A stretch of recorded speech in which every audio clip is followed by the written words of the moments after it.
Hello，晚上好啊，你胡長好，係啊，老闆今日安排咗我哋試菜喎。有啊，有交代咗㗎啊。不過今日咧，我哋呢度係滿咗嘅，安排咗我哋新開嘅小酒館響隔離嘅啫。酒館咁好咁大，老闆安排咗乾包俾我哋食喎。係啊，有交代一個乾包，我哋可以送過去啊嘛。哦，同即係呢個 OK 啦。嚟。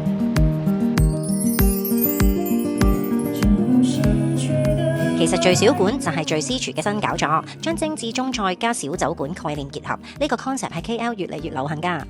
夜晚9點後仲有 live band，燈光一 dim，即刻由晚飯模式變成 chill night。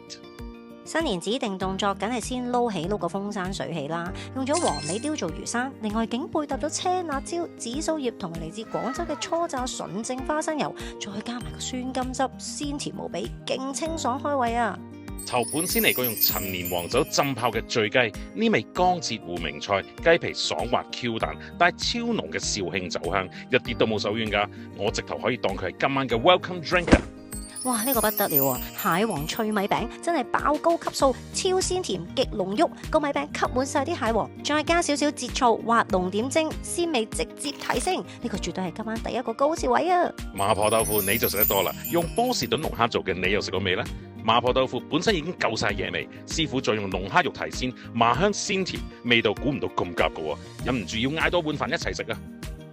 嗱，主角登場招牌十頭吉品乾包，其實係隔離聚私廚嘅招牌菜。大家如果要食嘅話，就要早早預訂啦。個鮑魚勁厚身，炆得啱啱好，超級入味，仲好腍身。個汁簡直就係精髓，呢個真係高級中菜嘅代表作啊！有我會長喺度，點少得煲仔飯啊！但係今次嘅主角唔係臘味，而係炸魚，香到未上台都聞到啊！師傅用炸過嘅魚片，加入咗菜脯同埋大量嘅薑葱，令本來已經軟糯嘅飯帶多少脆口。啲薑葱啊，簡直係香到冇朋友啊！如果真的太好食飽飽摸住酒杯底，聽翻幾首經典名曲，同3、5知己傾下馬年發財大計，真係爽到爆啊！如果你覺得中菜一定係圓桌悶局，嚟到聚小館可能會令你改觀噶。嘢好食之外，呢度嘅歌手個個都係唱得之人，有啲仲係屬於一線嘅大馬名歌手。試問你 KL 仲有邊度可以食住乾包聽 live band 啊？過年期間聚小館仲完全無憂，日日都營業，等你大駕光臨。